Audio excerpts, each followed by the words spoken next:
Long time no see. It's been a little while. Oh, it's good to be back. It's been a weird few months. Lots of illnesses, lots of changes. But you know what? Happy apple picking day! For those of you who don't know me and are thinking, why is this crazy lady screaming at me? My name is Rebecca Rogers. Welcome back to my channel. I'm so glad you're here. And apple picking day means on Tuesdays, we get an episode for Am I the Bad Apple? I've never been so happy in my life. When people have drama in their lives and they don't know if they acted appropriately or inappropriately, they send in stories to my subreddit r/AmITheBadApple, and they ask, what do you internet strangers think of this? We read them, we discuss, and we decide if they're a good apple, bad apple, or crab apple. Sometimes we agree, sometimes we don't, and that's okay. We all have different experiences. We learn from each other through conversation, and sometimes people just have fundamentally different perspectives on life. As long as it's all civil, I think discussing and conversing about different ideas is great.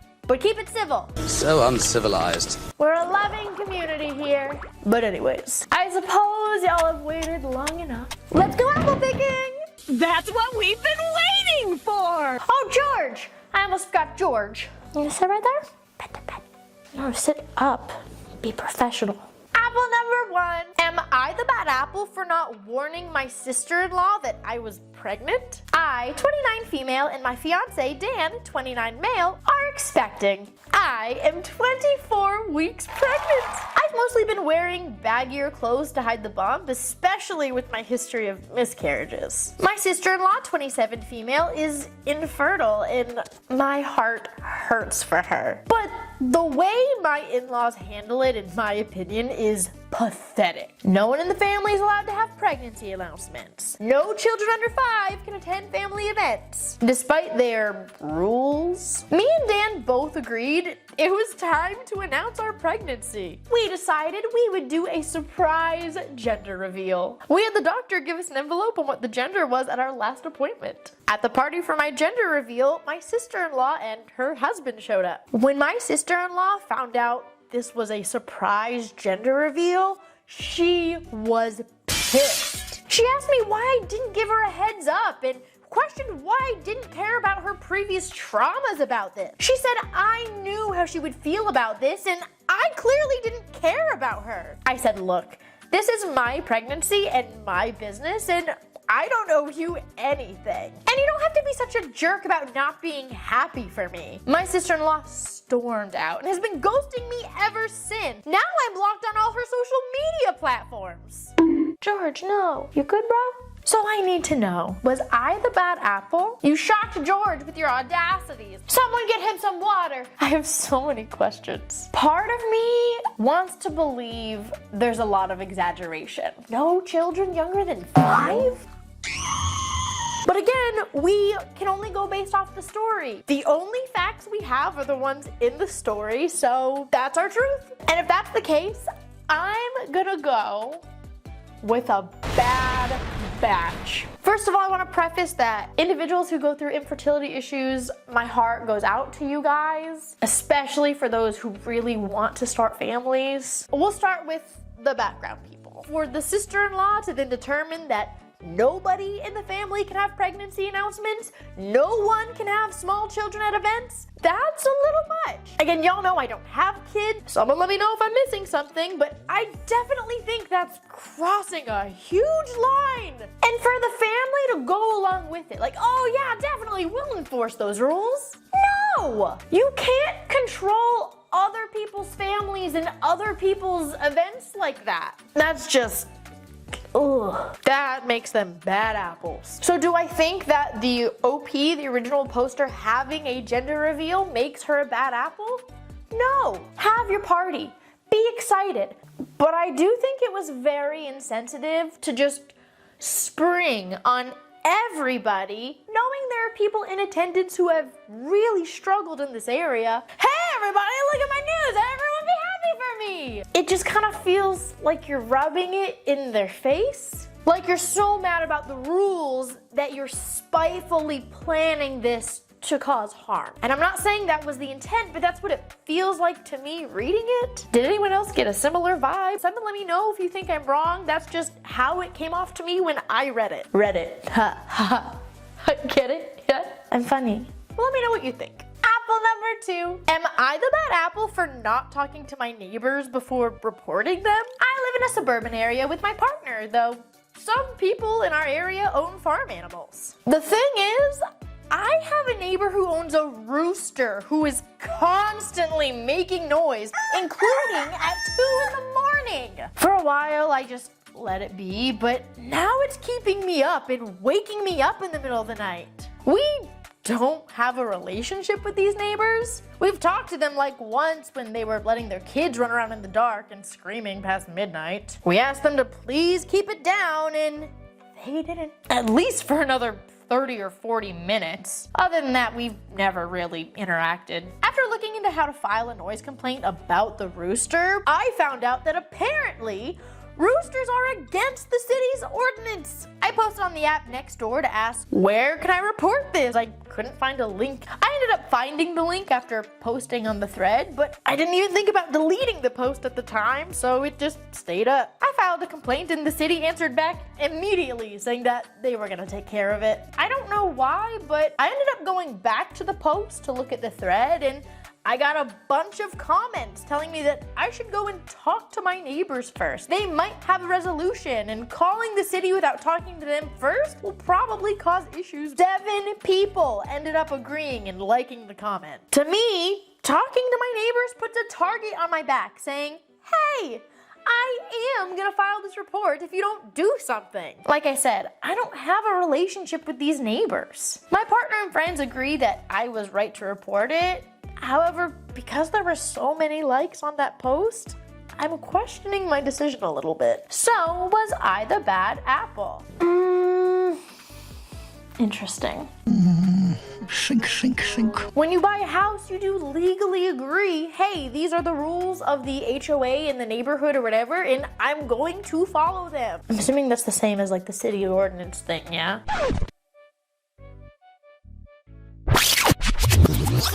I could be way off, and if I am, I'm so sorry. I'm just assuming it's the same thing, kind of. So did OP have a right to report, hey, these rules are not being followed? Not only are they not being followed, but it's now impacting me in my personal life. Can someone do something about it? I do think she had a right to do that. Would I have taken the same action? I don't know. It can be dangerous to just walk up to your neighbor's door. Ideally, it shouldn't be a problem, but there have been way too many instances on the news where someone has just walked onto someone's property or walked to the wrong house or gone up to the wrong door and then ended up harmed because whoever was inside thought they were trespassing or an intruder or whatever it is. On the other hand, my heartstrings are being pulled because this isn't just like a tree that they don't like that's being planted outside. It's an animal. And y'all know how much my cats mean to me. And there's gonna be some people in the comments that are like, it's not a cat, it's not a dog,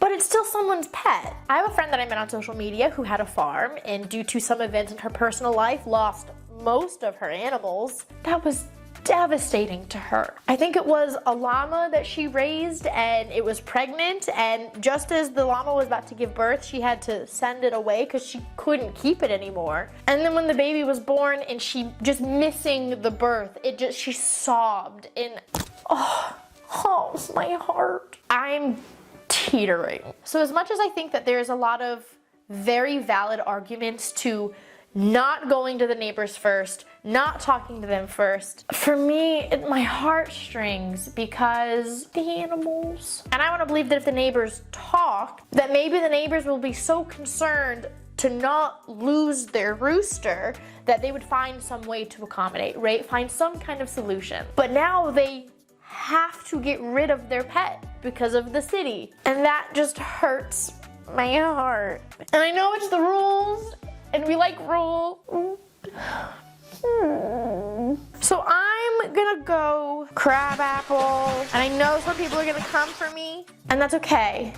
And you can judge me. Again, I don't know what I would do in that situation, and I don't think that she was wrong for following the rules, but I'm just sad that they now have to give up their pet rooster, because that's his home and his family, and where's he gonna go? The rooster didn't do anything wrong. Not that, it wasn't the neighbor's fault for breaking the rules and putting themselves in the position to potentially lose the rooster. I'm just sad for the rooster.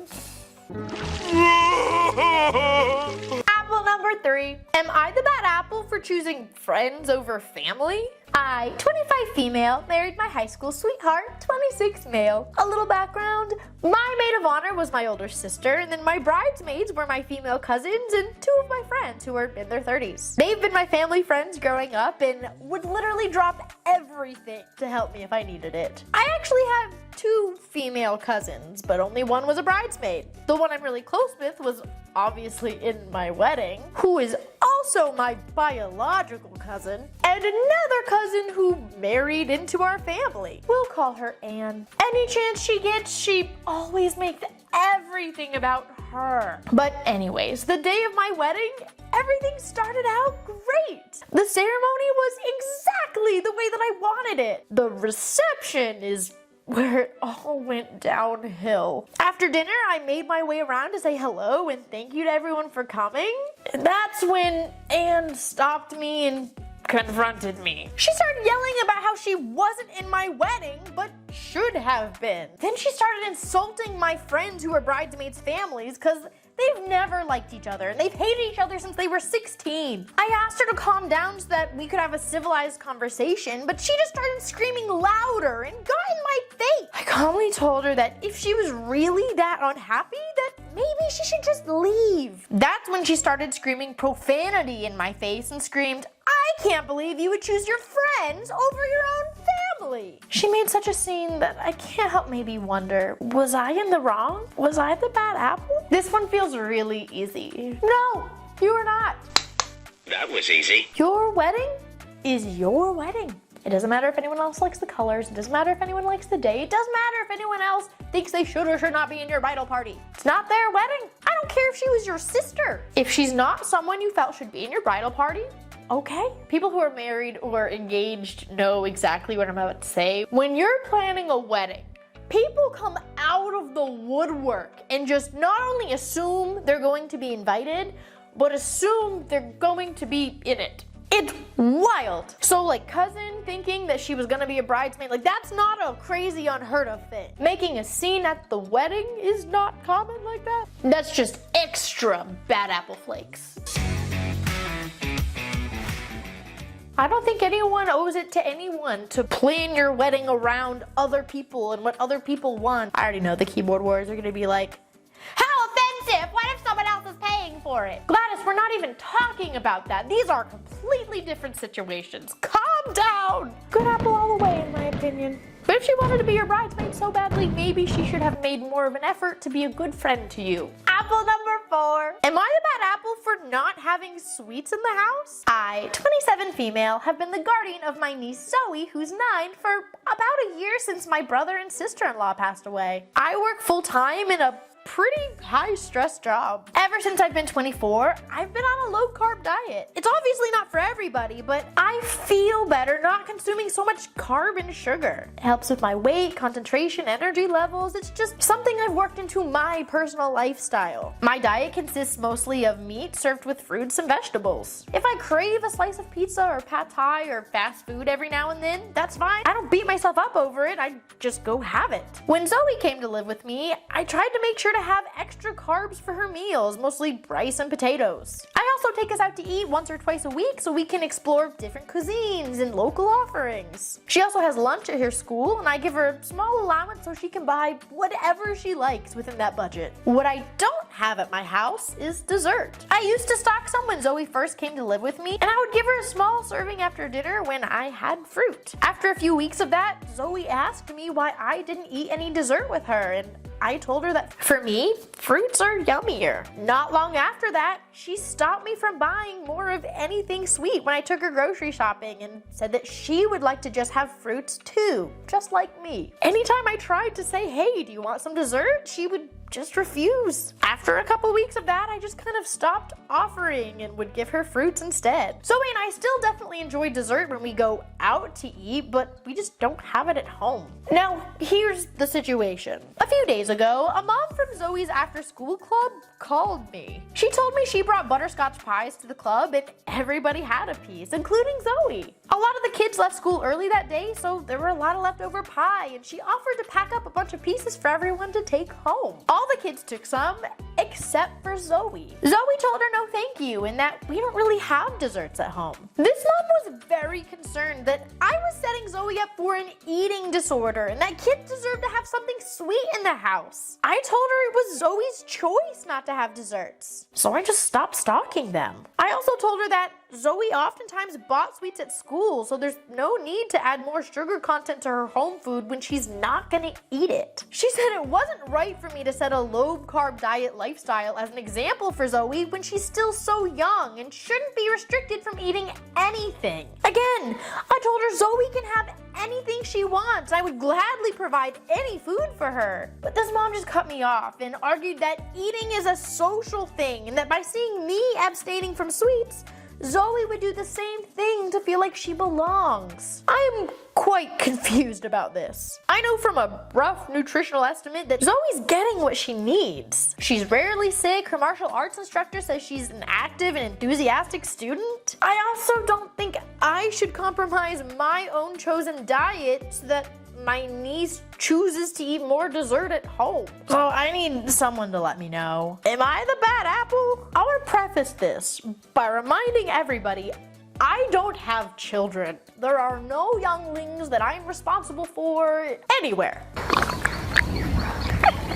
Except for cats. They're my babies. So if there are parents or nutritionalists or dietitians that are like, you are wrong, just let me know. I don't know any better. But I genuinely don't see anything she's doing wrong. She told this girl, you can eat whatever you want. She didn't say, I don't eat sweets because they're bad for you. In what I was sent, it just says she told her, I eat fruits because they're yummy. Which they are, I love strawberries. And when they go out to eat, they get dessert together. And then when she's alone at school, she gets whatever dessert she wants. So I'm just not understanding, one, why it's this mom's business how many times this kid gets dessert a day. And two, why it's a bad thing to not force sugary snacks on children. Because again, she gets them at school, she gets them when they go out to eat. It's not that she's not allowed to have them at home. The kid just wasn't eating them, so the aunt stopped buying them. That makes sense. Supply and demand. There's no demand, why would you supply it? I find it strange that the mom can't fathom a child not being obsessed with sugar all the time. And I don't necessarily see the kid being on a low-carb diet because she said like, oh no, I go out of my way to get extra carbs to add to her meals to make sure that she gets them. Not having sugary snacks isn't a low-carb diet, I don't think. And I definitely think it's a huge issue with young girls developing eating disorders and feeling like they have to look and be a certain way. Very serious problem. I don't see this as being that. This to me appears to be a choice of the kid, and that's fine. Some people just don't crave sugar all the time. I wish I didn't. I'd have a lot less cavities as a kid. So I'm gonna go with good apple, and I would love to hear y'all's take in the comments, whether you have kids or don't have kids or are some kind of nutritionist or dietitian or pediatrician. Oh no, I'm so used to having the little counter on the side of lives I didn't think about. I forgot to count the votes. I don't know how many we have. That one was a good apple. Wedding was a good apple. Baby shower was a bad batch. Neighbor was a crab apple. We got 2 good apples and a crab apple. And you know the curse would require a bad apple. But we labeled it a bad batch. So the question is, does it count as the curse? I want to say no, because I don't want to be cursed. But I guess you'll have to let me know in the comments. Those are my votes. Let me know what you guys got. You know, I love to hear your opinions. And thanks so much for hanging out with me. Once again, if you want to submit your story to me on Am I the Bad Apple, you can do so at my subreddit r/AmITheBadApple or my Discord. I'm still learning Discord. I'm gonna link it in the comments because I don't know if we have a set link for that yet. Like, I think it's still a bunch of random letters. I'm working on it. I'm also thinking, because I know a lot of people really did like the live feature, if we go back to these every week, should we have a live kind of after party on all the platforms to discuss each each of the stories together. Would that be a good idea? Let me know what you think. You know I love your opinion. I love y'all, and I hope you have a great rest of your day. Bye, my lovelies. Mwah. Bye-bye.